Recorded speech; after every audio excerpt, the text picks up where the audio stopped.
Olá, seja muito bem-vindo ao programa Ressoar. Como é bom poder encontrar com vocês todos os finais de semana e trazer sempre boas notícias e histórias que te ajudam a olhar a vida com mais otimismo. E em meio às medidas de isolamento e distanciamento social adotadas como forma de prevenção ao coronavírus, a procura por um companheiro de quatro patas dobrou nos últimos meses. Com mais tempo em casa, muitas pessoas enxergaram no isolamento social a oportunidade para adotar cães e gatos. Com maior tempo para adaptação, a quarentena tem ajudado muitos bichinhos a encontrar um novo lar. Esse é um dos temas de hoje e olha só o que mais você vai ver. Tem o quadro Conexão Social, que vai contar a história de superação do empresário Janguier Diniz, fundador de um dos maiores grupos de educação do Brasil. Já viu que o papo vai ser bom, não é? No Ressoar Empreendedorismo, você vai conhecer uma startup que desenvolve roupas anti-coronavírus, com eficácia de 99,9% na desativação de vírus na superfície do tecido. E você vai ficar sabendo o que acontece no Brasil e no mundo com um giro de boas notícias. Mesmo com um significativo aumento de adoções de animais de estimação nesse período, alguns abrigos ainda encontram dificuldades, porque muitos animaizinhos também foram abandonados. E para amenizar essa situação, uma ONG criou uma campanha de lar provisório para os pets. A ideia é que as pessoas fiquem com os bichinhos por apenas 60 dias. E não é que deu super certo isso? Porque cerca de 90% desses animais acabaram sendo adotados definitivamente. Acompanhe comigo. Hoje é o dia do pequeno, este cachorrinho fofo dentro da caixa. Ele está cheiroso e até de gravatinha, porque hoje vai ganhar um lar mesmo que provisório. E esta é a família que vai ficar com ele. Você é pequeno?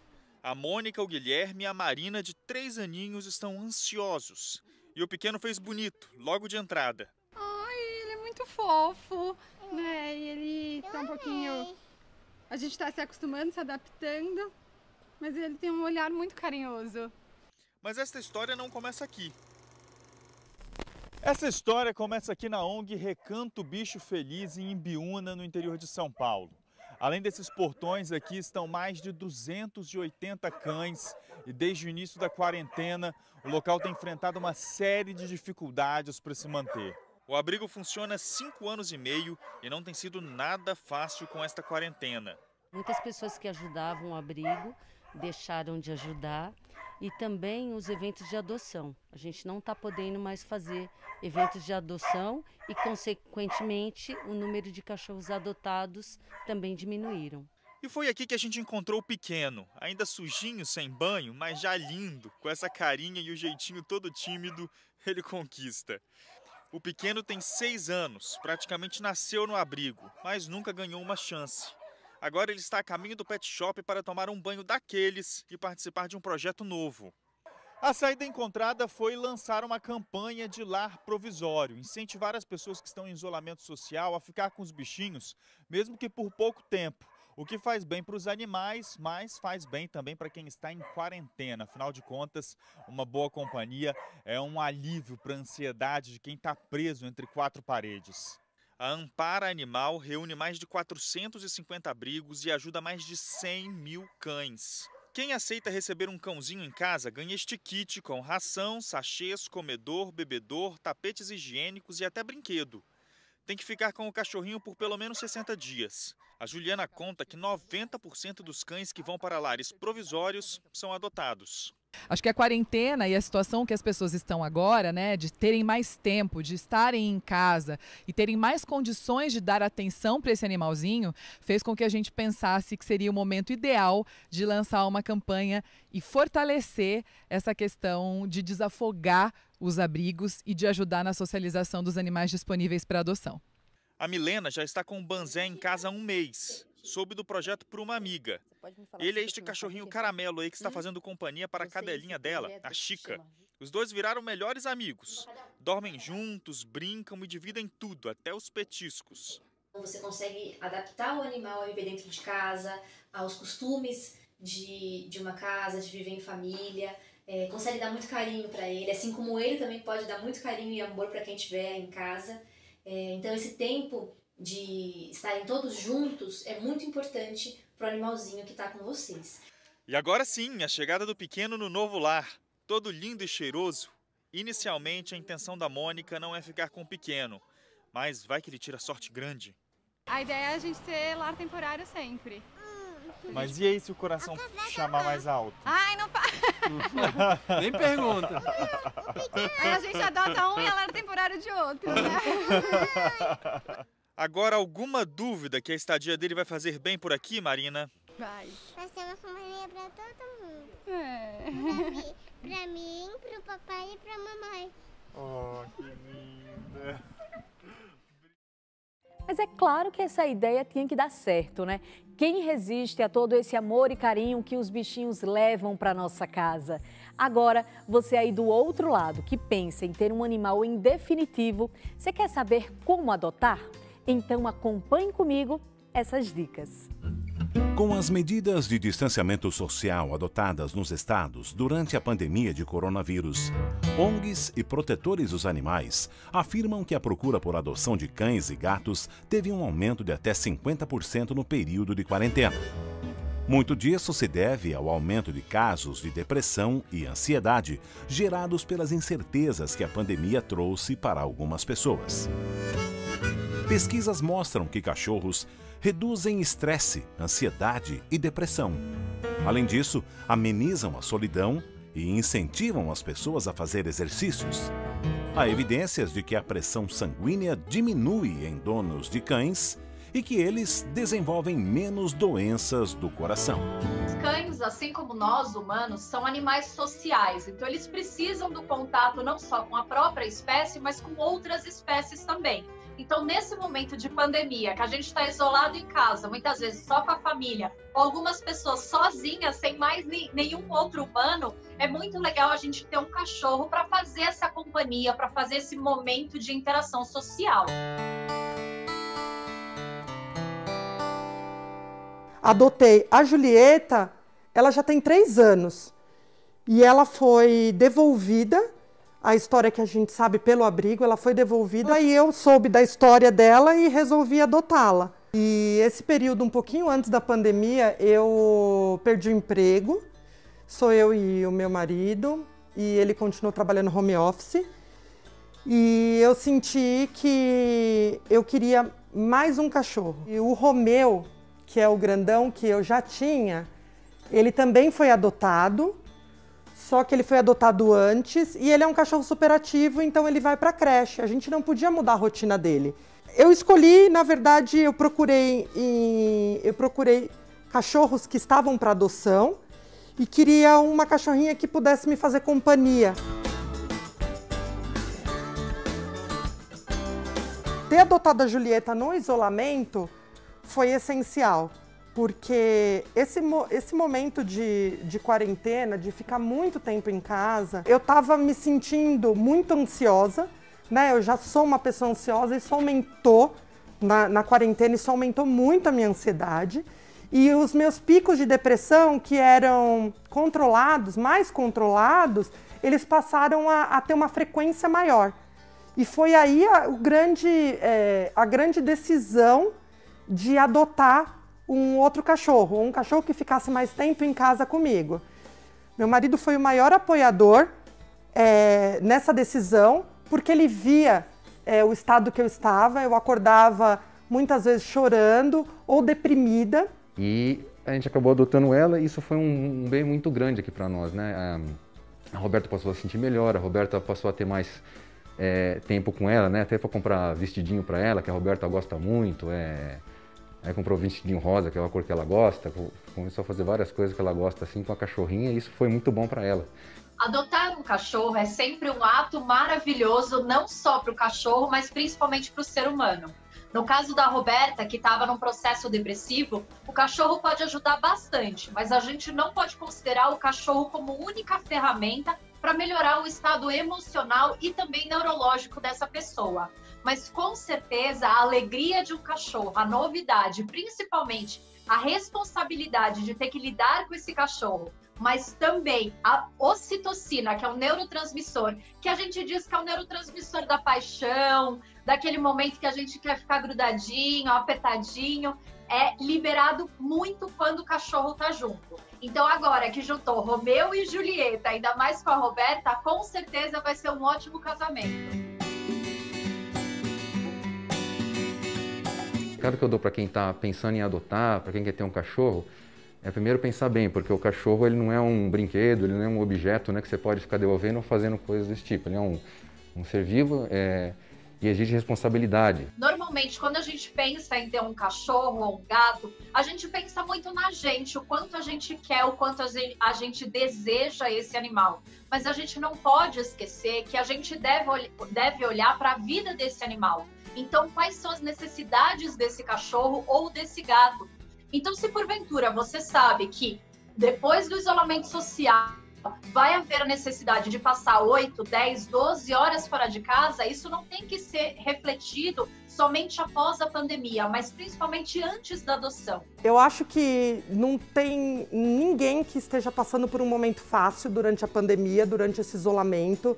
É muito difícil, aumenta a depressão, aumenta a ansiedade, dá tristeza, dá desespero, mas adotar um animal é uma medida que alivia muito. Nada vai superar esse momento difícil, mas ajuda muito. E quando a gente tem o amor de um cachorrinho, de um gatinho, seja o animal que você preferir, alivia muito. Então, assim, aproveita a pandemia para adotar um animalzinho.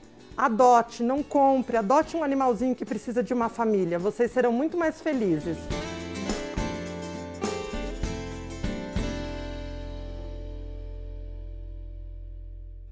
É tudo fofinho, mas é importante ressaltar as responsabilidades na hora de tomar a decisão. Cães e gatos são vidas e não um brinquedo de distração. Os novos tutores também devem pensar assim a longo prazo e não somente para essa época aí de isolamento. Fica aí a orientação, tá bom? E no próximo bloco, aqui no Ressoar, vamos conhecer a história de superação do empresário Janguié Diniz, fundador do grupo Ser Educacional. A gente volta rapidinho, hein?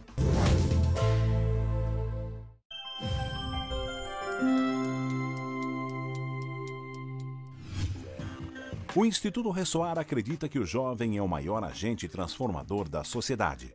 Por isso, oferece a ele ferramentas importantes para essa transformação. Desde 2009, o Instituto Ressoar promove o Ressoar Multimeios, um curso de qualificação profissional na área de comunicação para jovens em situação de vulnerabilidade social. Com o projeto, desenvolvem seus talentos, descobrem habilidades, recebem palestras de personalidades importantes e, ao término, muitos já conseguem o tão sonhado emprego. Instituto Ressoar, transformando vidas para uma sociedade mais justa. Estamos de volta com o programa Ressoar. Muito obrigada aí pela sua companhia, viu? Agora eu convido você para mais uma conversa inspiradora no quadro Conexão Social.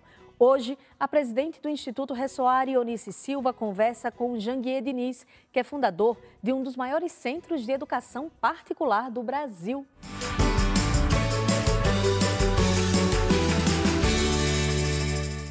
Olá, Renata. O Conexão Social de hoje traz uma história muito inspiradora. Nosso convidado faz parte da lista da Forbes, é mestre e doutor em Direito, autor, fundador do Instituto Ser Educacional, um dos maiores centros de educação particular do Brasil, e também é fundador do Instituto Êxito de Empreendedorismo. Eu tenho a honra de receber em nosso programa hoje o Dr. José Janguié Bezerra Diniz, que vai compartilhar conosco sua história inspiradora. Seja muito bem-vindo em nosso programa, Dr. Janguié. É um prazer estar aqui com você, para a gente falar sobre história de vida, empreendedorismo social, superação de adversidades. Então, um grande prazer. Dr. Janguié, sua história é um exemplo de vida, um exemplo de disciplina, de superação, que prova que tudo é possível quando há vontade e determinação de vencer. E eu queria que nós iniciássemos a nossa conversa Claro, o senhor iniciando desde o início, como começou sua trajetória na sua vida pessoal e profissional? Claro, é um grande prazer contar um pouco da história de minha vida, né?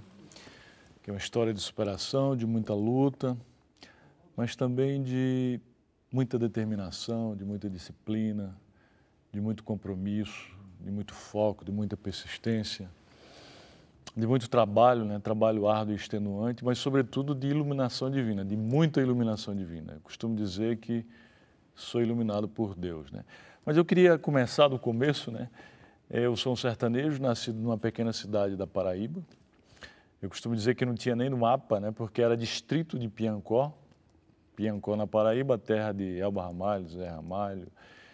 E aí, quando eu tinha 6 anos de idade, meus pais que não tiveram oportunidade de estudar, se mudaram para Naviraí, no Mato Grosso. Meus pais eram agricultores, então a situação lá na Paraíba é difícil, seca, né? Você conhece muito bem lá no Irecê, uma região que chove muito pouco, né? Quase que não chove. Sim. E aí, aos 8 anos de idade, eu montei meu primeiro empreendimento, que foi uma caixa de engraxate. As pessoas costumam dizer, você foi engraxate achando que é brincadeira. Não, eu fui engraxate de rua. Estudei a vida inteira em escola pública e, na época, eu estudava em escola pública e via meus colegas irem ao matinê todos os sábados, ao cinema, ao sábado. Como meu pai ganhava um salário mínimo, era agricultor, eu não tinha dinheiro para ir ao cinema. Então, eu falei, eu tenho que fazer alguma coisa, né, para poder ir ao matinê. Foi aí que eu construí uma caixa de engraxate com a ajuda do meu tio e todos os sábados eu ia ao cinema e ainda levava dinheiro para casa. Puxa Então, vida. meu primeiro empreendimento foi aos 8 anos de idade. Só que o empreendedor, por si só, ele é ambicioso, né? E eu via meus colegas de rua ganhando mais dinheiro que eu, vendendo laranjas, pocãs, mexericas, de casa em casa. E eu aí, com ambição, resolvi vender minha caixa de engraxate e comecei. Ia na Ceasa, comprava laranjas, pocãs, mexericas e saía vendendo de casa em casa. Só que uma das características do empreendedor de sucesso é o conhecimento, né? Ele tem que ter conhecimento sobre o seu produto, sobre o mercado, sobre a sua clientela, sobre os seus concorrentes. E aí eu não tinha conhecimento de que a safra ela era sazonal. A safra, na época, não tinha tecnologia, a safra de laranja. E aí eu quebrei, né? Ou seja, acabou a safra, eu não tinha mais produto. Eu mudei de negócio, aos 10 anos comecei a vender picolé de casa em casa. Ia na sorveteria, comprava picolé e saía com a caixinha vendendo de casa em casa. Quando eu fiz 10 anos, meus pais se mudaram para Pimenta Bueno, em Rondônia. Cidade pequena também, tinha muitos índios, porque muitas aldeias de índios ao redor. Muitos porcos do mato, né? Porque a cidade é situada entre 2 rios, aí os porcos cruzavam o rio, aquele monte de porcos do mato. Estou contando isso para mostrar o quão selvagem ainda era a cidade. Isso foi em 1974. Agora, eu cheguei lá com 10 anos, para estudar também em escolas públicas. Dos 10 aos 14 anos eu morei lá em Pimenta Bueno. E dos 10 aos 14 anos eu trabalhei como vendedor de lojas, de roupa em lojas, como garçom, como office boy de escritório de contabilidade e até como locutor infantil. Quando eu terminei o primeiro grau, que hoje é o ensino fundamental, lá não tinha o segundo grau, que é o ensino médio. E meu pai, agricultor, queria que eu fosse trabalhar como agricultor também, né? Porque terminou o primeiro grau, para ele já estava formado, porque ele não estudou. Ele não fez nem o ensino infantil. Então, para ele, já terminando o primeiro grau, já estava... Mas eu queria mudar de status quo, eu queria mudar daquela situação de pobreza, aquela situação difícil, de dificuldade. E lá na cidade não tinha, em Pimenta Bueno não tinha segundo grau. Só tinha Ji-Paraná e Porto Velho, que era uma cidade grande, meu pai não podia me mandar para lá. E aí eu disse para ele que não, que queria estudar, que ia embora, ia para o Nordeste, porque eu sabia que eu tinha uns tios lá no Nordeste que podiam me ajudar. E foi um curso que mudou a minha vida. Foi o curso de datilografia. Aquele curso ASDFG, não sei se você fez. E ele me ajudou em várias fases da minha vida, aquele curso que ao longo da nossa história eu vou contar aqui. Então eu peguei minha mala e me mandei para o Nordeste sozinho. Na época demorei 7 dias de Pimenta Bueno até Recife, João Pessoa, Recife, porque na época a BR-364 não era asfaltada. Então, de 900 quilômetros de Pimenta Bueno a Cuiabá, eu demorei 4 dias, porque o ônibus atolando, era mês de dezembro, né? época da chuva. Mas quando eu cheguei lá, procurei o tio meu, que não me conhecia, irmão da minha mãe, e ele, advogado, era um advogado famoso, e aí eu contei a história toda para ele, que queria estudar, se ele podia me ajudar, e ele perguntou se eu sabia fazer alguma coisa. Na época não tinha computador, tinha aquelas máquinas Remington e Olivetti, e aquelas secretárias dedógrafas. E aí ele perguntou se eu sabia fazer alguma coisa, eu falei, eu sei datilografar. Ele me deu uma petição manuscrita e eu rapidamente fiz a máquina quase que pegar fogo. E ele ficou encantado com aquilo. Ele falou, rapaz, onde é que você aprendeu a datilografar também? Eu vou lhe dar um emprego, você vai ser office boy do escritório, procure um quarto aí para morar, uma escola pública. E ali começou a minha vida, mudou a minha vida. E aí eu comecei a trabalhar com ele. Eu queria ser médico, mas me apaixonei pelo direito, porque era um escritório de advocacia. E aí trabalhava de dia, estudava à noite, passava finais de semana estudando. Aí consegui passar no vestibular da Universidade Federal de Pernambuco para Direito, que na época era uma das melhores universidades do Brasil. E antes de me formar em Direito, eu montei minha primeira empresa que quebrou, uma empresa de advocacia de cobrança que quebrou. Foi aí que eu decidi fazer o concurso para a magistratura. E até eu tracei um plano de estudar 3 anos, 6 horas por dia. Até para você estudar, você tem que ser empreendedor, né? Você disciplinado, tem que traçar, né? Disciplinado, disciplina, dedicação, metas. Então, eu tracei aquela meta de estudar durante 3 anos, 6 horas por dia, e estudava todos os dias, inclusive sábados, domingos e feriados. Naquele dia que eu não podia estudar, eu tinha que pagar as horas no dia seguinte. Porque aquilo era uma determinação, era disciplina, era um plano, era uma meta que eu tinha que ser cumprida. Depois de reprovar em vários concursos, com 2 anos, eu vi o programa 3 vezes e aí passei para a magistratura entre os primeiros colocados e aí começou realmente a minha vida na magistratura trabalhista. Depois tem uma longa história pela frente que eu posso contar ao longo da nossa conversa. Você vai continuar contando. A gente agora tem um vídeo que fala um pouco da sua história também, que é bacana da gente ver ela contada ali em vídeo. Nós vamos acompanhar agora.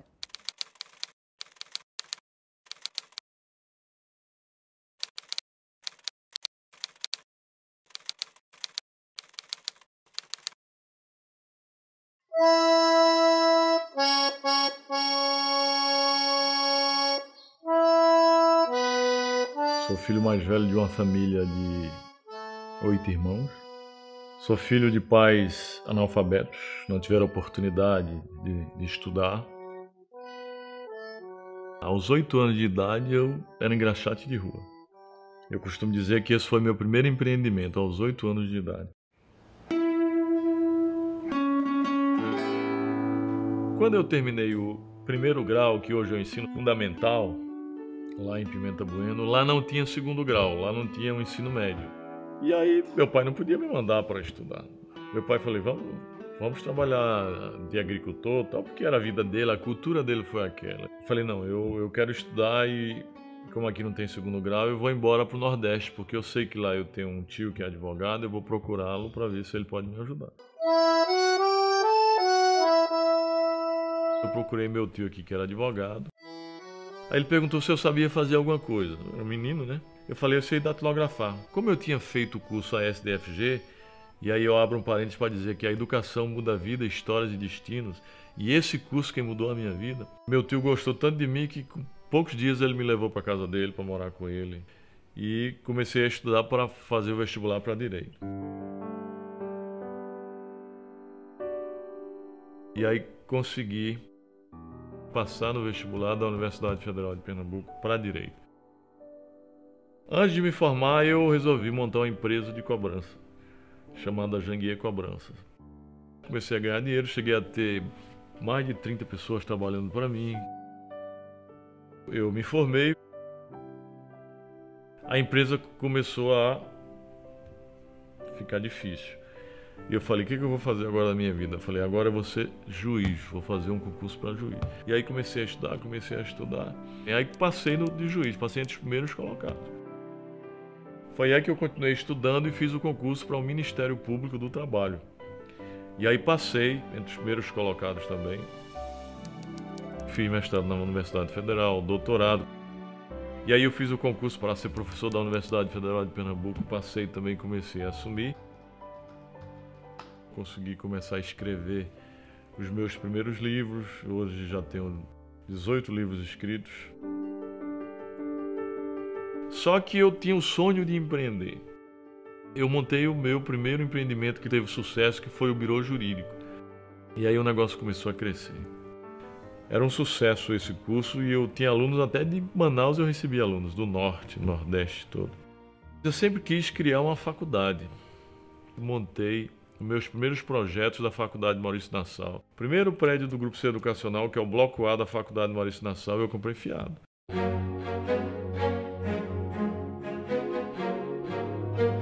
Em maio de 2003 saíram os cursos, autorização do Ministério da Educação. Eu comecei com 6 cursos e 500 alunos. Aí começou a dar muito certo, aí eu fui aprovando outros cursos, fui construindo prédio, alugando. E aí a gente levou o grupo à Bolsa de Valores. Em 2013, o grupo foi para a Bolsa de Valores como o maior IPO da educação.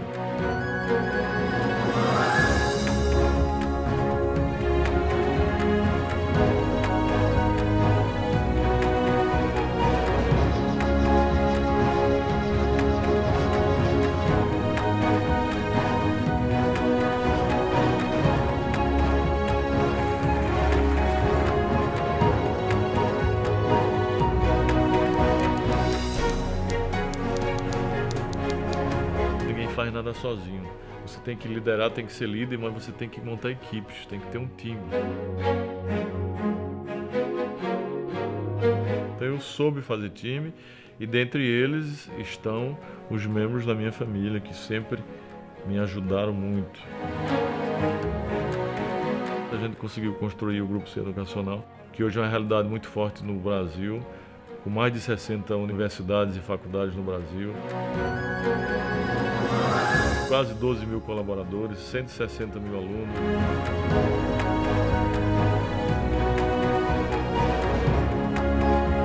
Na busca, na luta e no caminho, na trajetória para o sucesso, a primeira pessoa que você tem que vencer é você.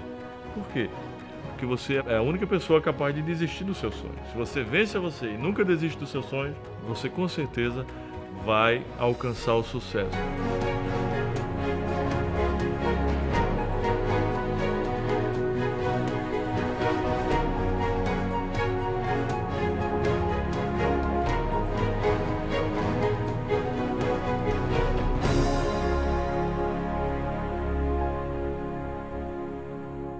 Puxa, respirar fundo aqui, tomar um gole de água, muito emocionante, muito forte também, né?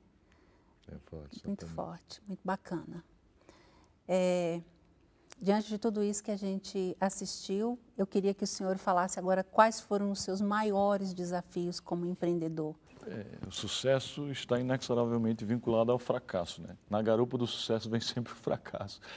Nas dificuldades, os obstáculos, as adversidades. Mas antes eu queria dizer que eu conto tudo isso nesse livro aqui, ó. Transformando sonhos em realidade. A trajetória do ex-engraxado que chegou à lista da Forbes, que eu trouxe para você.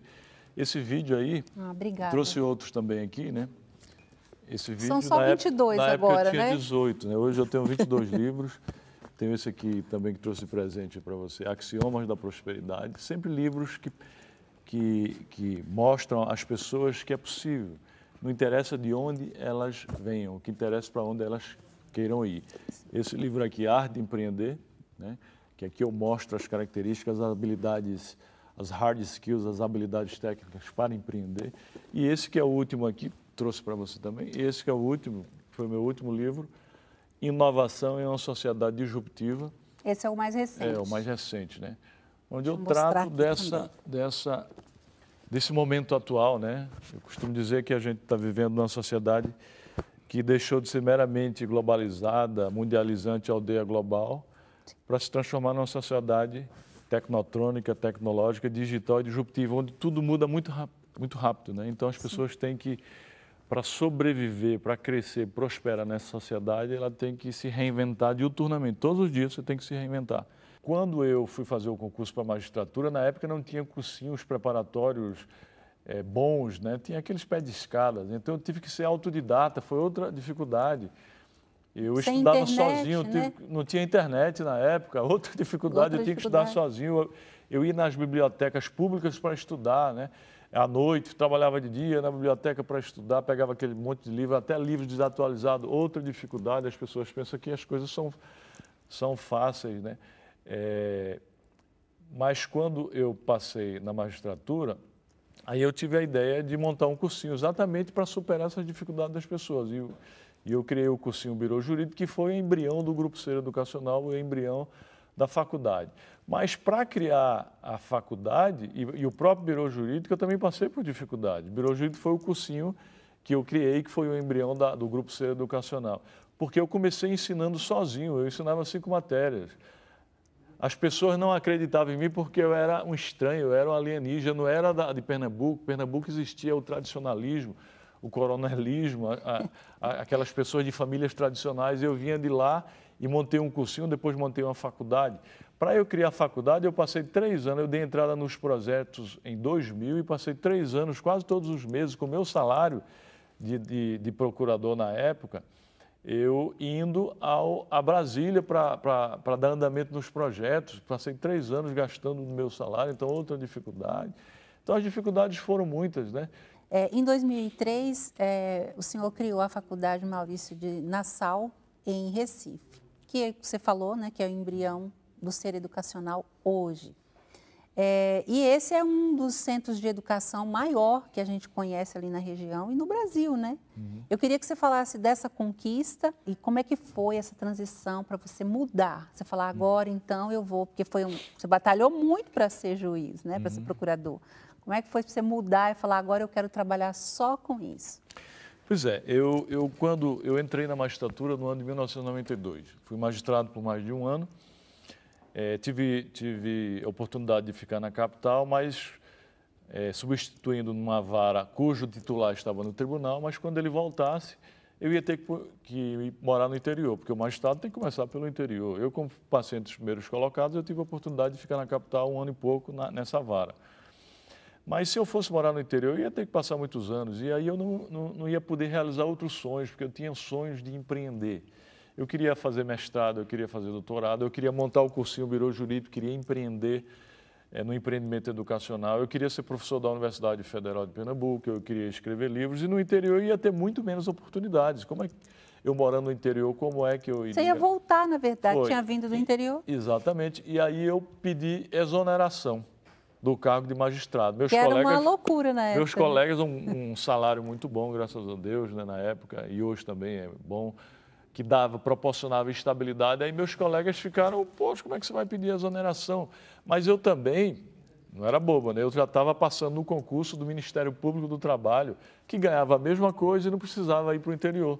E eu falei, eu pedi exoneração, mas já estava passando, aí passei a assumir o Ministério Público, passei na época em 11º colocado no Brasil, e o concurso era a nível nacional, um concurso de 9.000 participantes. Bacana. E aí eu escolhi ficar em Recife, porque eu podia escolher qualquer lugar do Brasil, e aí eu pude transformar vários sonhos em realidades. Eu digo para você que para você construir pirâmides e impérios, existem 4 elementos fundamentais. Primeiro, a educação.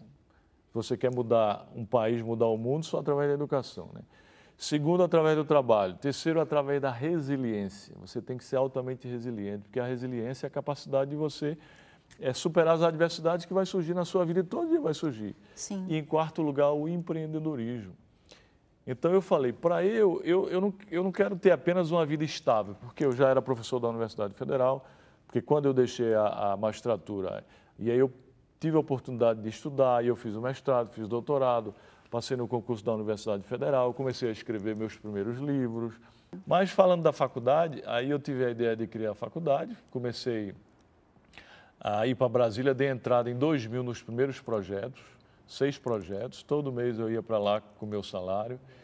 E aí, em maio de 2003 saíram as primeiras portarias, em agosto de 2003 eu criei a primeira faculdade lá em Recife, com 480 alunos. Todo semestre a gente dobrava, aprovei outros cursos, E aí fui criando outras faculdades em outras cidades, depois fui comprando outras, e até chegar à Bolsa de Valores. Hoje o Grupo C Educacional é uma realidade muito forte no Brasil. Sim. É o maior grupo educacional do Norte e Nordeste, com mais de 60 faculdades e universidades, quase 200 mil alunos. No vídeo ainda está 160, né? Quase 200 mil alunos, 12 mil colaboradores, e a gente forma 12 mil egressos todos os anos. Eu digo que estamos ajudando o Brasil a se desenvolver, porque um país, para sair de um estágio de subdesenvolvimento para desenvolvimento, só através da educação. Só. Né? E o governo não pode fazer tudo sozinho. Então, a gente está ajudando a qualificar o povo brasileiro e ajudando o Brasil a se desenvolver. Sim. Eu fiquei impressionada, inclusive com a quantidade de livros. Esse livro que você conta a sua autobiografia, que foca bastante no empreendedorismo. E você sempre fala, né, que transformando os sonhos em realidade. Essa palavra é muito forte, né? Eu queria que, dessa sua trajetória de engraxate, que chegou à lista da Forbes, que o senhor falasse um pouco e incentivasse as pessoas que talvez perdeu o emprego agora. Queria que o senhor falasse para ela sobre o transformar o sonho em realidade. Como é que ela poderia iniciar transformando o seu sonho em realidade? Pois é, eu acho que uma das principais características do empreendedor de sucesso é o sonho. Mas não basta sonhar. Você tem que transformar seu sonho num projeto de vida, num propósito de vida. E aí, com muita determinação, com muita disciplina, com muito compromisso, com muito foco, com muita persistência, tem que persistir, né? Porque você vai passar por muitas pedras, muitos obstáculos. Não desistir jamais. Trabalhar muito, aí você consegue transformar seu sonho em realidade. Porque o sonho é apenas o primeiro passo, é apenas o mapa para o sucesso, né? Eu costumo dizer que as pessoas não envelhecem porque pararam de sonhar. Elas pararam de sonhar. Aliás, as pessoas não param de sonhar porque envelhecem. Elas envelhecem porque param de sonhar. Eu, como estou sempre sonhando e lutando para transformar meus sonhos em realidade, eu nunca vou envelhecer. Eu posso envelhecer o meu corpo, mas a minha mente não. Então, o que eu tenho para dizer para essas pessoas é que ela tem que sonhar, transformar seu sonho num projeto de vida e buscar meios para realizar o sonho. Mesmo na pandemia aqui, o que é que tem que fazer? Se está em isolamento, a pessoa tem que buscar conhecimento, e o conhecimento está tudo posto aí na internet de graça. Basta a pessoa querer e ir lá que ela vai conseguir conhecimento, procurar se qualificar, porque nessa sociedade que a gente vive, o conhecimento é de extrema importância. O conhecimento é muito mais importante hoje que os recursos materiais como fator de desenvolvimento humano. Sim. Então, procurar conhecer tudo sobre o seu empreendimento que está passando por dificuldade, procurar digitalizar o seu produto ou o seu serviço. Nós, por exemplo, no Grupo C Educacional, assim que chegou a pandemia, a gente já vinha passando por uma transformação digital, mas a gente teve que rapidamente acelerar, né? Colocar 12 mil colaboradores em casa, em home office, todos quase 200 mil alunos sem aulas presenciais, mas a gente não podia parar. Então, a gente treinou os professores rapidamente e todos eles estão tendo aulas remotas, assim, interativamente com os professores, porque a gente já vinha fazendo a lição de casa, a gente já vinha implementando uma verdadeira transformação digital. As pessoas costumam dizer, Janguier, você deve ter muita sorte. Ora, pessoal, sorte não existe.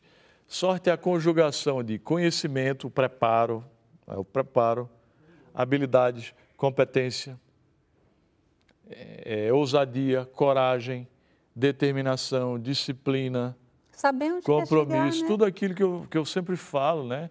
E todo mundo tem isso, todos os seres humanos podem ter isso, só não usam, porque eu costumo dizer que esses elementos constituem o verdadeiro combustível para o sucesso e para a prosperidade. Agora use com disciplina, se não usar, aí você não vai chegar a transformar sonhos em realidade, a materializar os seus sonhos. Usar melhor o tempo, né? As 24 horas, todos têm da mesma porque forma. o tempo é o bem mais precioso que a gente tem, é o bem mais democrático que todo ser humano tem, igualdade de condições, né? E aí as pessoas ficam matando o tempo. Quando a pessoa mata o tempo, ela é um verdadeiro suicida, porque está matando o bem mais precioso que tem. né?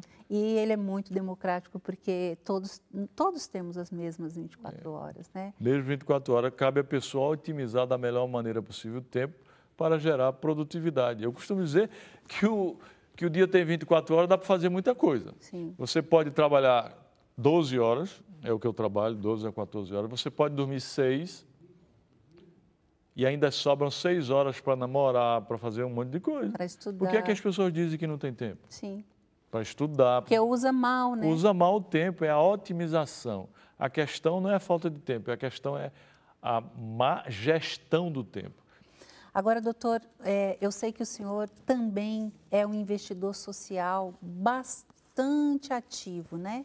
Queria que o senhor falasse sobre o investimento social, primeiro, esse investimento privado que a gente acredita, né, que todos nós temos que exercer, e depois do trabalho do êxito.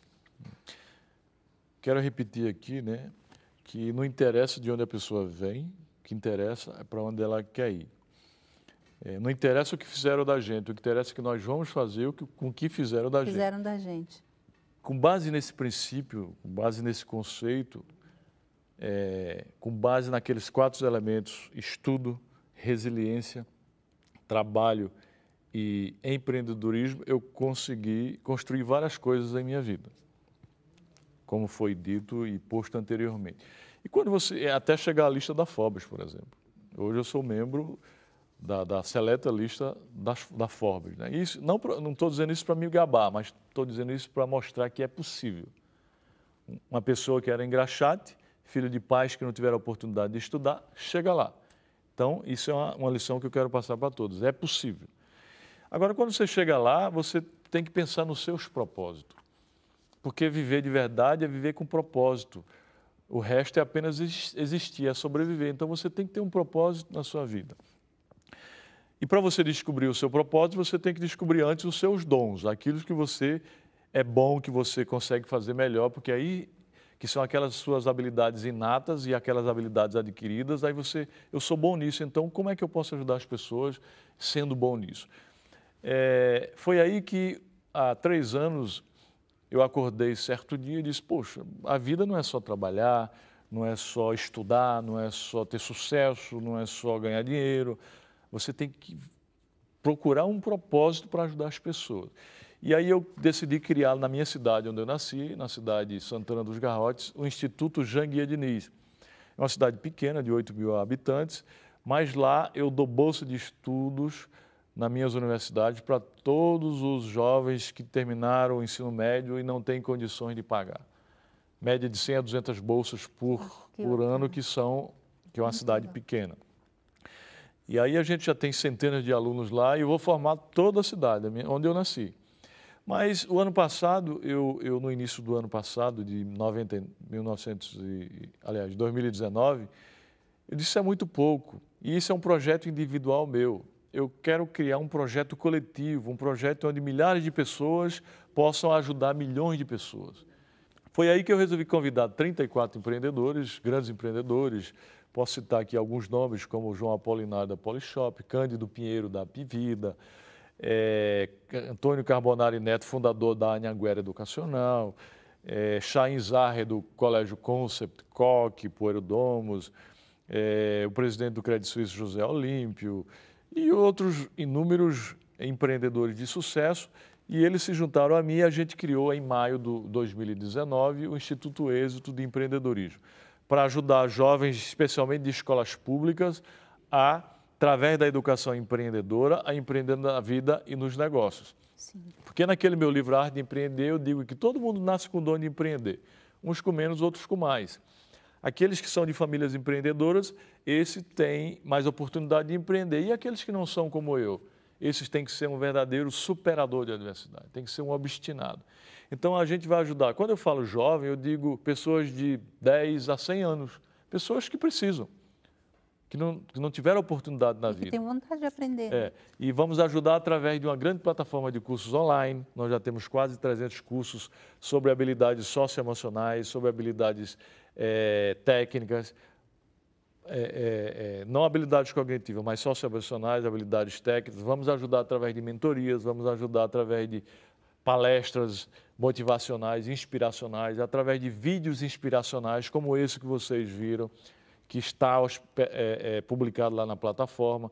Vamos criar uma aceleradora de startups, vamos criar um sistema de microcrédito. Então, aqui eu aproveito a oportunidade para dizer que vocês, empreendedores, que queiram ajudar os jovens a empreender na vida, basta entrar no nosso site www.institutoexito.com.br e se associar. Qualquer pessoa pode participar do projeto? Qualquer pessoa, qualquer empreendedor ou intraempreendedor, empreendedor social, aproveita a oportunidade para lhe convidar, pode participar, contribuindo com conteúdo, com mentorias, com palestras, com vídeos inspiracionais. E aquelas pessoas que estão nos assistindo, que querem empreender na vida e nos negócios, entre lá, é tudo de graça. Todos podem, todos conseguem. O primeiro passo que você tem que dar é decidir mudar de vida. Você tem que gritar alto e em bom som, eu vou transformar a minha vida. Agora, não basta gritar e ficar esperando, tem que agir, tem que ter ação, tem que ser proativo. Porque apenas intenção sem ação é mera alucinação, né? E pode se transformar em frustração. Uma vez decidido, você tem que saber o que você quer fazer e começar com muita disciplina, muita determinação a correr atrás da materialização desse sonho que a iluminação divina, o Criador, a divindade, a centelha divina, que é nosso Deus, vai ajudar você a realizar. Acredita em você. Querer é possível, basta acreditar e eu sou um exemplo disso. Você pode chegar lá, você pode construir, você pode materializar os seus sonhos, você pode transformar todos eles em realidade. E eu queria desde já agradecer sua presença, foi uma honra muito grande e eu espero o senhor mais vezes aqui para a gente continuar falando dos projetos sociais e contem com a gente também lá com o Instituto Ressoar, com o programa Ressoar. Quero mais uma vez aproveitar a oportunidade para falar o site do Instituto, né? www.institutoexito.com.br, convocar aqueles empreendedores a juntar-se a nós para poder contribuir com conteúdos, palestras, cursos, mentorias, vídeos inspiracionais, para que a gente possa ajudar muita gente. E aquelas pessoas que estão precisando também, entrem lá nesse site que você pode ser um dos nossos alunos, um dos nossos mentorandos. Que bacana. Para quem quer te seguir, qual o meu Instagram é Janguier Diniz, né? Janguier Diniz. Todos os dias eu estou lá colocando mensagens inspiracionais, mensagens motivacionais, mensagens de superação de adversidades, mensagens de empreendedorismo, mensagens educacionais, porque esse, a partir de agora, é meu propósito de vida. O objetivo meu é levar esse instituto para todos os estados do Brasil, fazer convênios com todas as secretarias de educação do Brasil e depois internacionalizar e levar para vários países do mundo. Que bacana, contem com a gente lá, viu? Muito obrigada, Eunice. É um prazer receber o Janguier aqui no nosso programa e conhecer um pouco mais, né, a fundo essa história de vida que merece aplausos, viu? A gente vai para uma pausa que é rapidinha, mas na volta tem... No quadro Ressoar Empreendedorismo, você vai conhecer uma startup que desenvolve roupas anti-coronavírus, com eficácia de 99,9% na desativação de vírus na superfície do tecido. A gente volta já já, não saia daí, viu?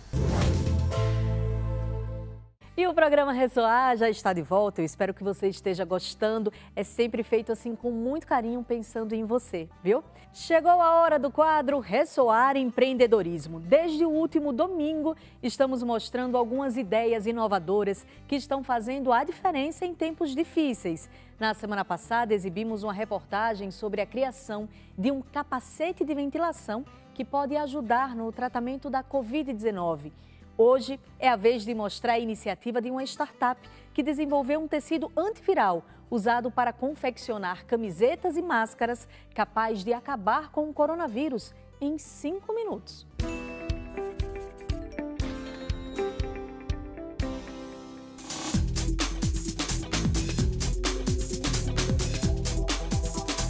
Eu sempre tive vontade de empreender. No início da minha carreira eu comecei no mercado de trabalho como consultor empresarial, mas era algo que eu sentia assim que era um aprendizado que eu ia levar, mas eu, como objetivo final, sempre tive vontade de empreender e começar um negócio. Então a Insider começou num momento que juntou uma dor pessoal minha, uma necessidade pessoal minha, dessa vontade de empreender.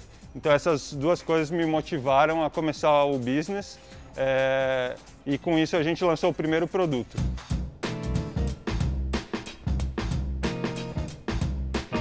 Aí agora nesse momento de pandemia a gente teve que se reinventar, então a gente vendia produtos para se usar na rua, né, para usar por debaixo da camisa, as pessoas deixaram de usar a camisa. Com isso a gente lançou a linha de produtos antivirais, que é um produto para dar maior segurança para quem precisa ir para a rua. Então são produtos que eliminam e desativam os vírus e bactérias e com isso as pessoas conseguem estar mais protegidas, seja no trabalho, seja saindo para casa, para o mercado. Então eu estou aqui com a máscara da Insider em mãos. Ela parece uma máscara convencional, mas ela tem essa tecnologia antiviral a mais. Explicando um pouco como que essa tecnologia funciona, então isso se dá por meio da aplicação de íons de prata na superfície do tecido. É um processo que ocorre em parceria com o nosso laboratório de nanotecnologia, que produz essas nanopartículas de prata, que seguem para um processo de impregnação no tecido e, por fim, o tecido chega para a gente para confeccionar as máscaras e também as camisetas antivirais. E como que é essa ação desses íons de prata contra o vírus? Eles quebram a película de gordura que envolve o material genético desse vírus, expondo esse material genético e inativando o vírus por consequência. A máscara, por ser super versátil, é um produto que pode ser utilizado para desde homens, mulheres e agora a gente está lançando a linha infantil.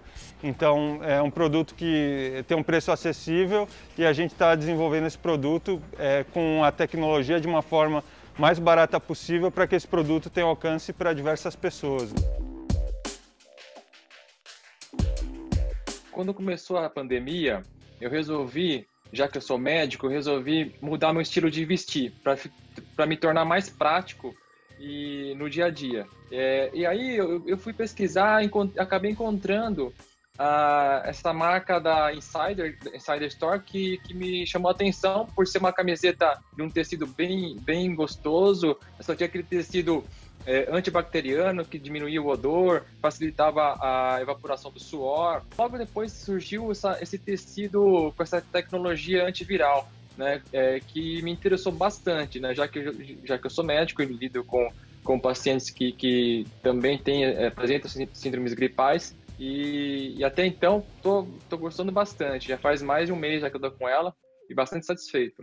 O que eu vi, que eu fui atrás, né, que o tecido realmente teve testes, né, na Unicamp e tem toda uma norma que regulamenta esse tipo de tecnologia. Nenhuma máscara facial te dá a garantia de que você não vai contrair o coronavírus, tá?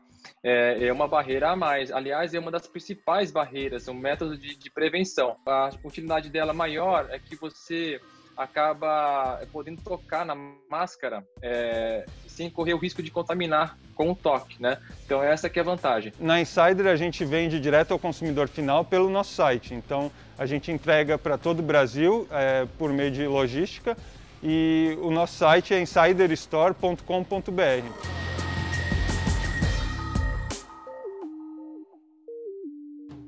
Que ideia sensacional, não é? Vale ressaltar que nenhuma máscara dá garantia de se proteger contra o corona, mas é uma proteção a mais, tá? Por diminuir a transmissão direta e indireta pelo toque. O vírus não fica no tecido e não pode transmitir pelo toque. E o programa Ressoar de hoje fica por aqui. Se você gostou das matérias e quer assistir novamente, se inscreva no nosso canal do Ressoar no YouTube. É youtube.com/programa Ressoar. E siga a gente em todas as redes. O Ressoar está aqui na sua telinha, mas também aí no seu celular, no seu tablet, no seu computador. Todos interligados nessa corrente do bem. Ô meu povo, muito obrigada pela sua companhia e nos vemos no próximo programa, hein? Bora lá?